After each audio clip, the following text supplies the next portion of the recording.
इसके अलावा हिजबुल्ला के हवाले से भी खबर आपको बताते चले। हिजबुल्ला का इजरायली टैंकों पर बड़ा हमला हुआ है। 114 इजरायली टैंकों को निशाना बनाया गया है। कई इजरायली टैंकों को बर्बाद करने का दावा किया जा रहा है। कई इजरायली फौजियों के मारे जाने की भी खबर है। बेरूत में मौजूद अल मयादीन चैनल के हवाले से बड़ी खबर आ रही है। हिजबुल्ला ने 114 इजरायली टैंकों को निशाना बनाया है। लेबनान में जमीनी हमले कर रहे इजरायल के खिलाफ हिजबुल्ला लड़ाकों ने कई इजरायली टैंकों को बर्बाद करने का दावा किया है। इस हमले में कई इजरायली फौज के मारे जाने की भी खबर सामने आ रही है। तो हमलों का दौर लगातार जारी है। हिजबुल्ला ने इजरायली टैंकों पर हमला किया है। 114 इजरायली टैंकों को निशाना बनाया है और हिजबुल्ला की तरफ से भी चौतरफा हमले देखने को मिल रहे हैं। और ये जो जंग है वो आगे बढ़ती हुई नजर आ रही है। 1 महीना अब इस जंग को हो चुका है। इसके जो असरात हैं वो बैनुल अक़वामी सतह पर नजर आते हुए नजर आ रहे हैं। इसी को लेकर खास बातचीत करते हैं। हमारे साथ कुछ खास मेहमान जुड़ गए हैं, उनका तारुफ आपसे करा देते हैं। अहमद अयाज हमारे साथ हैं, इंटरनेशनल एक्सपर्ट हैं, और कैप्टन अनिल गौर हमारे साथ हैं, डिफेंस एंड स्ट्रैटेजिक एक्सपर्ट हैं। आप दोनों का बहुत इस्तकबाल है। अनिल गौर साहब, आपसे शुरुआत करना चाहेंगे। जंग लगातार बढ़ती जा रही है और अमेरिका अलग अलग दावे कर रहा है। आखिर इतना झूठ क्यों बोल रहे हैं अमेरिकी सदर? ये तो अमेरिकन सदर ही बता सकते हैं, क्योंकि हमने तब देख लिया था जब ऑपरेशन सिंदूर हुआ और जिसमें वो कूद के फटाफट बोलने लगे कि जी मैंने सीज फायर कराया है। तब से उनकी जो क्रेडिबिलिटी है एटलीस्ट हमारी आंखों में इतनी नहीं रही है, क्योंकि उनका कोई पता नहीं क्या बयान दे रहे हैं और क्या नहीं दे रहे।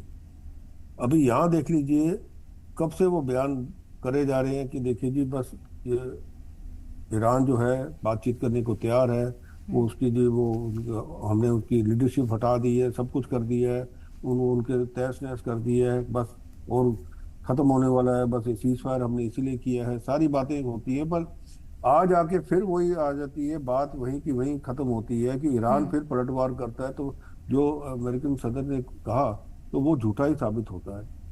तो बात यह है कि अब अमेरिका बेसिकली एक ऐसी जंग में फंस गया है। ये तो मैं बार बार कहता हूं कि ये वियतनाम और अफगानिस्तान से भी खराब जंग में फंस गया है, क्योंकि ये जो जंग है यहाँ पे इसका अगर असर जो देखना है वो ये देखिएगा कि अगर अमेरिका यहाँ से बिना जीत, मतलब कि जीत तो उसको मिलेगी नहीं, क्योंकि ईरान के ऊपर पूरा कब्जा नहीं कर सकेगा, ना ही उसकी रजीम के जो उसने सोचा था वो हुआ है। अब ईरान जो है इस इलाके के अंदर अमेरिकन जो इंटरेस्ट हैं, या आप कह लीजिए बाकी खाड़ी के देश हैं जिनको अमेरिका ने कहा था कि मैं आपको सपोर्ट मतलब कि आपका प्रोटेक्शन करूंगा और आप जो है ये आप इसकी फिक्र मत करें, आप सिर्फ अपना तेल निकालें और तेल को है डॉलर में बेचिए। वो जो पेट्रो डॉलर स्कीम जो निकाली थी उसने, अब वो कहीं खत्म होती दिखती है। क्यों? क्योंकि जब ईरान के जब अटैक हुआ है तो अमेरिकन इंटरेस्ट जो थे, बेसिस थे, वो तो उसमें तो हुआ ही हुआ है, पर बाकी जगह भी हुआ है खाड़ी के देशों में। तो उससे जो अमेरिका का एक दबदबा था यहाँ पे वो कम होता नजर आ रहा है और आने वाले दिनों में और कम नजर आएगा, क्योंकि अगर जिस तरीके से अमेरिका प्लान कर रहा है कि हम ग्राउंड फोर्सेस भेजेंगे वहां पे, तो अगर ग्राउंड फोर्सेस चले गए वहां पे तो ये यकीनन अमेरिका के लिए एक बहुत बड़ा ब्लंडर होगा। देखिए मैं आपको याद दिलाता हूँ, ब्रिटेन जो एम्पायर था, ब्रिटिश एम्पायर था, बहुत बड़ा, बहुत ताकतवर, सारी दुनिया में। वो कहते थे ना, sun never sets on the empire, British empire. पर हुआ क्या कि स्विस कैनाल का मसला आया, जब इजिप्ट ने स्विस कैनाल को नेशनलाइज कर दिया, उसने कहा जी इसके ऊपर हमारा रहेगा कब्जा। तो ब्रिटेन ने कहा नहीं, हम इसको नहीं होने देंगे, हम इसके, उन्होंने एक तैयार किया, बेड़ा वगैरह सब कुछ तैयार किया, एक्सपीडिशनरी फोर्स तैयार की उसके उधर से बाई फोर्स लेने की, पर बाकी दुनिया ने मना कर दिया, जिसमें अमेरिका भी था, फ्रांस भी था, और बाकियों ने मना कर दिया, जिससे कि वहां से जो ब्रिटेन का दबदबा था एक सारी जगह वो खत्म हो गया। यहाँ पे भी जो स्ट्रेट ऑफ हॉर्मुज़ है वो अमेरिका के लिए वही प्रूव होगा जो स्विस कैनाल प्रूव हुआ था ब्रिटेन के लिए। अगर हॉर्मुज़ स्ट्रेट जो है अमेरिका नहीं खोल सकेगा और उसके ऊपर ईरान का कब्जा किया, जिस हिसाब से ईरान ने वहां पे रोक लगाई है और बाकी शिप से $2-2 मिलियन ले रहा है, अगर वो कार्रवाई चलती रही तो जो बाकी जो देश हैं जो देखते थे अमेरिका की तरफ, नहीं जी एक बहुत शक्तिशाली देश है, ये हमें प्रोटेक्शन भी देगा कि करेगा, वो सारे के सारे आप देखिएगा वहां से शिफ्ट हो जाएंगे। और अमेरिका का जो दबदबा है वो उसी तरीके से खत्म होगा जिस तरीके से ब्रिटिश एम्पायर खत्म हुआ। अब कितने साल लगते हैं वो आने जी। वाले दिन देखेंगे। पर ब- ये एक बहुत मतलब कि एक चेतावनी है अमेरिका के हम्म। लिए, और एक जी। बहुत चिंताजनक चीज है ये अमेरिकन जो सारे हम्म। जो है सलाहकार भी हैं और जो इकोनॉमिस्ट भी हैं उनके लिए। क्योंकि एक बिल्कुल। बार ही जब जी। कैपिटल जो है वहां से भागना शुरू हो गया, मतलब कि जब लोगों ने डॉलर फेंकना शुरू कर दिया, उन्होंने कहा "ये डॉलर की तो फायदा ही कोई नहीं अब डॉलर रखने का, क्योंकि हम्म। दबदबा तो है ही नहीं अमेरिका का, वो फिर हम्म। कोई और करेंसी ढूंढेंगे"। और जैसे ही डॉलर को जब लोग जो है छोड़ना शुरू करेंगे, तो हम्म। अमेरिका जो ऑलरेडी 39 ट्रिलियन का डेट है उसके ऊपर, जी। और एक 1 ट्रिलियन हर साल वो जो है उसका जी। इंटरेस्ट देता बिल्कुल। है, वो जो है पैसा जो है वो आएगा नहीं अमेरिका के ये पास, फिक्र और आपने अमेरिका बिल्कुल की सही इकोनॉमी यहाँ जो है पर वो खत्म जाहिर होनी की है, शुरू। क्योंकि उस तरह के हालात भी नजर आ रहे हैं। अहमद अया साहब, इस पर आपका रिएक्शन चाहूंगी कि जिस तरह से अमेरिकी सदर चाहते थे, जो वो ईरान के साथ करना चाहते थे, वो अब ऐसा लग रहा है कि अमेरिका में नजर आ रहा है, वहां की आवाम को समझ आ रहा है। जो रिजीम चेंज की बात कही जा रही थी, हमने देखा कि कई तरह के विजुअल्स और कई तरह के प्रोटेस्ट की खबरें भी सामने आ रही हैं। कैसे अमेरिकी सदर इस वक्त फंसे हुए हैं, या जो भी सिचुएशन है वो हैंडल नहीं कर पा रहे हैं, अब ऐसा नजर आ रहा है, और वहां की आवाम भी इसको सपोर्ट नहीं कर रही है। बेसिकली ये देखना पड़ेगा कि जो अमेरिकन अवाम जो है वो बहुत कॉन्शियस है और इस चीज़ को समझते हैं कि क्या होना चाहिए और क्या नहीं होना चाहिए। जब से 79-80 के आसपास रजा शाह पालवी की हुकूमत, जिसका बैकिंग अमेरिका कर रहा था, उसका तख्ता उलट हुआ और उसको ओवरथ्रो किया गया, तब से 6-7 प्रेसिडेंट्स आए हैं अमेरिका के, और किसी ने भी ईरान के साथ डायरेक्ट मिलिट्री कन्फ्रंटेशन नहीं ले ली। लेकिन ये पहली बार है कि ट्रंप की वजह से एक डायरेक्ट कन्फ्रंटेशन हुआ। और सर, जबकि आप अपना स्पीकर बंद इशू कर लें, आवाज दोबारा दोबारा आ रही है। जी,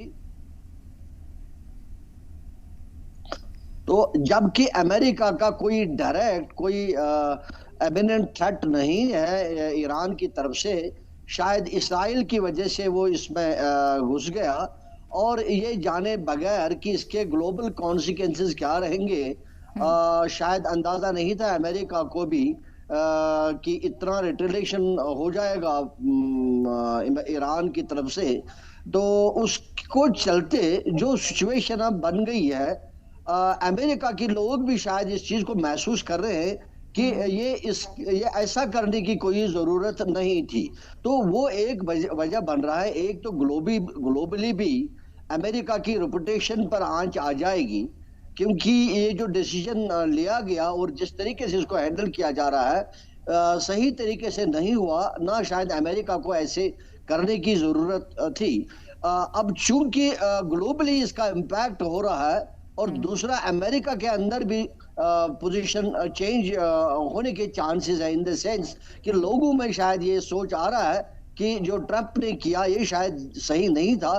तो मुझे लगता है कि वो चीज लेकर लोगों में एक जहन पैदा हो जाएगा कि गलत हो रहा है। तो इसका शायद मुझे लग रहा है कि कहीं ना कहीं इंटरनली इम्पैक्ट हो भी सकता है। मे बी ट्रंप के खिलाफ ये बात आ जाएगी, और उसके शायद उसके नताज भी निकल सकते हैं। ये मानने वाली बात है, क्योंकि लोग वहां समझ रहे हैं कि ये जो हो रहा है सही नहीं हो रहा है, जो ट्रंप किया वो सही नहीं किया। तो उसको लेकर शायद कुछ ना कुछ दिक्कतें आ सकती हैं अमेरिका में, अंदरूनी तरीके से भी। जी बिल्कुल। और मिलियन ऑफ डॉलर्स का नुकसान इस पूरे जंग में हो रहा है, इसको लेकर अनिल गौर जी आपसे रिएक्शन चाहूंगी कि जिस तरह से अलग अलग ममालिक में क्योस देखने को मिल रहा है, खुद हम हिंदुस्तान की बात करें तो क्या इन सारी चीज़ों को लेकर और जो ममालिक हैं वो फिक्र करते हुए बातचीत करेंगे? क्योंकि ऐसा नजर नहीं आ रहा है, अमेरिका कुछ कह रहा है, ईरान कुछ कह रहा है, जो अमेरिका कहता है ईरान उसको खारिज कर देता है। 31वें दिन में ये जंग दाखिल हो चुकी है, आखिर कब तक ये रुकेगी, कोई तो इसका अंदाजा लगाया जा सकता है? देखिए, दुनिया के सारे मुल्क तो बहुत फिक्रमंद हो गए हैं, क्योंकि उनका देखिए जो एनर्जी है, एनर्जी सप्लाईज हैं जिसके अंदर आपका तेल और उसका गैस जो है, एलएनजी गैस वगैरह जो है, उसके ऊपर तो बहुत बड़ी एक रोक लग गई हुई है। एक तरफ से यूरोप का जो है हाल तो बहुत ही बुरा है, क्योंकि यूरोप का जो पहले जो उसके पास आता था ये तेल और एलएनजी वगैरह, वो आता था रशिया से। पर जब से रशिया यूक्रेन की लड़ाई शुरू हुई तब से उसको बंद कर दिया था। तो अब वो ले रहे थे अमेरिका से, अमेरिका से बहुत महंगा पड़ता था, और साथ में ले रहे थे यहाँ से यूएई से। यूएई का मतलब, मेरा कहने का मतलब है ये ईरान और बाकी खाड़ी के देशों से। अब यहाँ से जब स्ट्रेट ऑफ हॉर्मुज़ जो बंद हो गया है, उसकी वजह से उनकी सप्लाई सारी डिस्टर्ब हो गई है। और ईरान ने तो बड़ा क्लियर कहा है कि अभी देखिए सिर्फ तीन चार चार पांच जो देश हैं जिनके, जिसमें हिंदुस्तान भी है, जिनके शिप जो है वो आने दे रहा है बिना उसके रोक टोक के। ये तो बाकियों को तो उसने साफ कह दिया कि जी आप $2 बिलियन दीजिए तो आपका शिप आ जाएगा। और जो एनिमीज ऑफ ईरान है, जो इसका मतलब जो अमेरिका के साथ खड़े हैं, वो जो हैं उनके लिए कोई कोई रास्ता नहीं है। और वो है नेटो के दो देश जो हैं, यूरोप सारा नेटो का है। तो इसलिए उनको अपनी नजर आ रहा है कि उनकी इकोनॉमी भी जो है वो बैठ गई है। और आज की डेट में वहां पे हीटिंग के लिए, क्योंकि हीटिंग के लिए वो गैस का इस्तेमाल करते थे, जो आती थी पाइप गैस आती थी, वो भी बंद हो गई है, इकोनॉमी बैठ गई है। तो वो सारे यही कोशिश में लगे हैं कि किसी ना किसी तरीके से बातचीत होकर ये जंग रुके और ये सारी जो चीजें हैं, जो तेल वगैरह और स्टेट ऑफ हॉर्मुज़ स्पेशली, वो खुल जाए। पर जो शर्तें अब ईरान ने रखी है उसके ऊपर, देखिए ईरान ने जब, अमेरिका ने 15 शर्तें रखी तो उन्होंने अपनी 5 शर्तें दी, और उसमें एक बड़ा क्लियर चीज कही कि स्ट्रेट ऑफ हॉर्मुज़ जो है वो अब उसके जो ईरान के कंट्रोल में होगा, और ईरान का एक उसके ऊपर वो रहेगा कंट्रोल, और ये सारी दुनिया को मानना पड़ेगा। अब ये एक जो चीज है, ये एक बहुत ही डेंजरस चीज है कि इसका मतलब कि कोई भी देश जो है जहाँ पे उसके साथ में कोई ऐसा कनाल ऐसा है, पैसेज है, जैसे यहाँ पे आप मलक्का स्टेट्स ले लीजिए, जैसे हमारे इधर है, तो कल को हम भारत भी कहते हैं नहीं जी ये तो हमारा है, हम तो इसको जाने नहीं देंगे। या उधर से मलेशिया म्यांमार कह सकता है, या मलेशिया कह सकता है, कोई भी कह सकता है उधर से कि जो देश उठ के कि जी ये यहाँ तो हम सिर्फ जाने नहीं देंगे। तो ये एक बड़ा डेंजरस प्रेसिडेंट है, और मेरे को लगता नहीं ये दुनिया मानेगी इसके ऊपर। एक दूसरा जो इन्होंने कहा कि ठीक है, जो रिपैट्रिएशन की बात की, वो कहते हैं कि जितना आपने नुकसान किया उसका भरपाई करो। अब वो भरपाई कौन करेगा? तो ये एक बहुत पेचीदा मसला बन गया है कि नेगोशिएशन भी जो करनी है, किस तरीके से करनी है, किसने करनी है, कहाँ करनी है। हालांकि अभी पाकिस्तान के जरिए जो है अमेरिका पाकिस्तान को इस्तेमाल कर रहा है कि हाँ जी उधर मैसेज वगैरह भेजने के लिए, क्योंकि पाकिस्तानी एम्बेसी से ही काम करता है तेहरान। तो ये जो चीज है, अब दुनिया के देश चाहते तो हैं कि भाई ये युद्ध बंद हो जाए और ताकि सारा का सारा सामान्य स्थिति में वापस पहुंच जाए। पर मेरे को लगता नहीं आने वाले दिन इतने जल्दी आएंगे ऐसे कि यहाँ को युद्ध रुक जाएगा और स्थिति उस तरीके से बन जाएगी। क्योंकि हार्डलाइन फैक्शन देखिए, इजराइल जो है वो अभी तक बमबारी कर रहा है, और अब जो लेटेस्ट उसने किया, जो उसने ईरान की यूनिवर्सिटी वगैरह पे किया, उसने एक फ्रंट और खोल दिया। आप देखिए कि जब से लड़ाई शुरू हुई है, ईरान ने पहले ऐसा कोई कदम नहीं उठाया, इन्होंने ही उठाया। उन्होंने उसके ऑयल टर्मिनल वगैरह पे किया, तो उसके बाद में ईरान ने शुरू किया। न्यूक्लियर वाला तो ठीक है, चलो वो तो अंडरस्टूड था कि आपने उसको खत्म करना ही करना है। पर ऑयल के टर्मिनल्स हैं, या ऑयल का आपका जो फील्ड्स वगैरह है, उधर का आपके गैस फील्ड्स है, उसको आप टारगेट करेंगे, तो वो तो फिर ईरान उसी हिसाब से कर रहा है। तो ये एक ऐसी पेचीदा सिचुएशन बन गई है, इसके अंदर अब जी बिल्कुल, इतने ये अलग अलग कॉन्सिक्वेंसेस इसके नजर आ रहे हैं। ठीक है, मैं आपके पास लौटी हूँ। अहमद अयाज साहब, जिस तरह की चीजें यहाँ पर नजर आ रही हैं, अमेरिका, ईरान या इसराइल के सभी की चीजें देखी जाए, तो ऐसा भी नजर आ रहा है कि अमेरिका ने ये नहीं सोचा था कि इसके इस तरह के नतायज होंगे, और शायद वो ये भी सोचा होगा कि इसराइल की वजह से अमेरिका इस मुहाने पर आ गया है कि फंसा हुआ महसूस कर रहा है वो।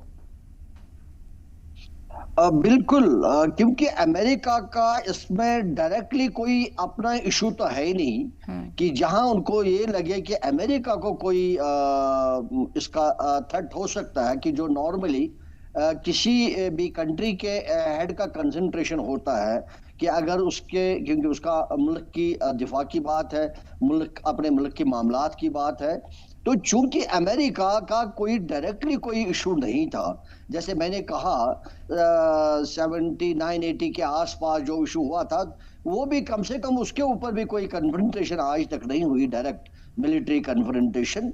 तो वो इशू भी अगर मान लेंगे कि वो कहीं अमेरिका के जहन में था, लेकिन कोई कन्फ्रंटेशन उस पर नहीं बनी, शायद यही जान के कि ये इतना इशू नहीं है जिसकी वजह से इम्पैक्ट इतना हो जाएगा ग्लोबली, इतना कॉन्सिक्वेंसेस निकलेंगे, तो इसलिए शायद उसको छेड़ने की जरूरत नहीं है। तो आज तक ये 6-7 प्रेसिडेंट्स का हाल यही रहा है।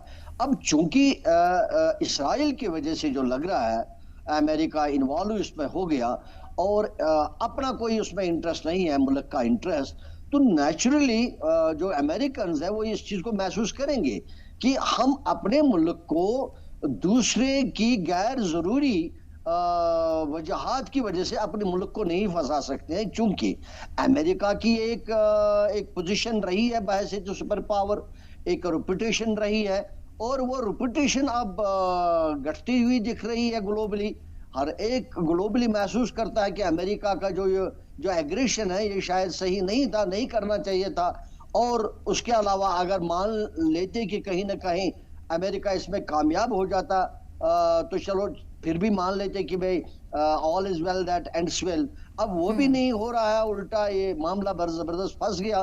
तो उसकी वजह से ज्यादा कंसंट्रेशन जो है अमेरिका के अंदर, अमेरिका के बाहर, वो यही है कि अमेरिका गलत कर गया, ट्रंप गलत कर गया, और ट्रंप के पास अब कोई रास्ता नहीं निकल रहा है इस जंग से निकलने के लिए। तो जिसकी वजह से सारा दुनिया परेशान हो रहा है, क्योंकि सबसे ऑयल जो सप्लाई जो है, मैक्सिमम ऑयल सप्लाई जो है वही खलीजी मालिक से आ रही है, खलीज से आ रहे हैं। तो वो चूंकि अब वो असरअंदाज हो रहा है, ट्रेड असरअंदाज हो रहा है और बिजनेस असरअंदाज हो रहा है, तो उसकी वजह से मुझे लगता है कि ग्लोबली भी इस चीज को एक्सेप्ट नहीं किया जाएगा और ग्लोबली भी इस चीज को क्रिटिसाइज किया जाएगा, जिसका लाजिमन अमेरिका के ऊपर इसका इम्पैक्ट होना है और अमेरिका के ऊपर इसका असर जरूर हो जाएगा, चाहे लीडरशिप को लेकर, चाहे अंदरूनी सियासी हालात को लेकर। लग रहा है आगे इसका जरूर कुछ न कुछ हमको मिलने को, दिखने को मिलेगा।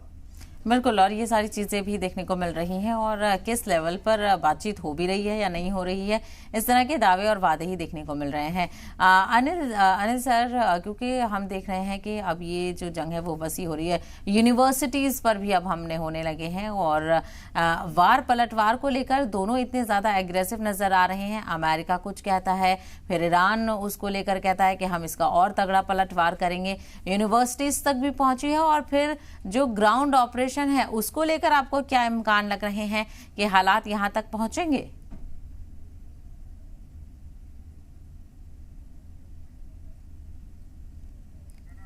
अनम्यूट कर लीजिए।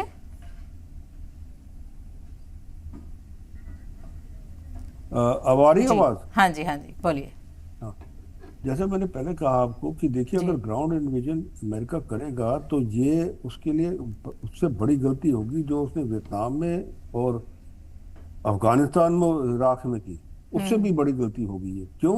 क्योंकि यहाँ जा करने का मतलब ये है कि ये जो इलाका है, ये तो आप देख लीजिए, ग्राउंड सपोर्ट कहाँ से करेगा वो? अपने जो एयरक्राफ्ट कैरियर्स हैं वहां से सपोर्ट करेगा या अपने शिप से करेगा? तो इजराइल के पास जो ड्रोन वगैरह हैं और जो मिसाइल्स वगैरह हैं, वो उसको शिप्स वगैरह को टारगेट करेगी। और आपने अगर देखा और ध्यान दिया हो, अमेरिका ने जब ये अपने इसके जो इब्राहिम लिंकन के ऊपर जो ये मिसाइल फायर वगैरह हुई हैं, उसके बाद उन्होंने वो जो दोनों अपने जो है जनरल फोर्ड और जो इब्राहिम लिंकन जो युद्ध पोत हैं, उनकी बैटल फील्ड जो है वो सारी की सारी पीछे कर दी उन्होंने, कि उसके ईरान के मिसाइल और ड्रोन रेंज के बाहर। तो ये एक प्रॉब्लम है अमेरिका के लिए कि अमेरिका ऐसे लॉसेस नहीं उठा सकता। और दूसरी बात, जब वहां से जब अगर ग्राउंड असॉल्ट करेंगे और जब वहां पे जो है कैजुअलिटीज होंगी और वो कैजुअलिटीज बॉडी बैग वापस अमेरिका पहुंचेंगे, तो ट्रंप के लिए एक बहुत बड़ी मुसीबत खड़ी हो रही वाली है वहां पे, क्योंकि अभी मिड टर्म इलेक्शन भी है।